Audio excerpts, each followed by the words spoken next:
రాచ ఉసిరికాయలు అంటాం కదా, మన పెద్ద ఉసిరి ఆమ్లా అంటాం కదా. ఆమ్లా మంచిది తెచ్చుకున్నామా, దాన్ని జాగ్రత్తగా వాష్ చేసుకుని దానికి చుట్టూరు కట్స్ చేసి ఒక గంట ఎంతో ఎండలో వదిలేసి దాన్ని తేనెలో వేసుకోవాలమ్మా. తేనెలో ఊరబెట్టడం అంటాం మనం. అది పాడవదు ఇంకా ఎన్నాళ్ళున్నా. ఒక 20 రోజులు పోయిన తర్వాత ముందరే నానబెట్టి ఉంచుకుని ఈ ప్రెగ్నెన్సీ అన్ని రోజులు ఉదయం ఒక్కాయ సాయంత్రం ఒక్కాయ కనుక తింటే అది గర్భిణీ అమృతం అని పిలవచ్చమ్మా.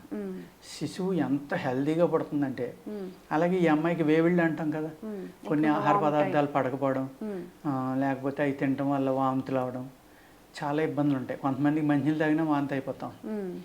అటువంటివన్నీ తగ్గిపోయామ్మా ఈ ఉసిరికాయ తినడం వల్ల.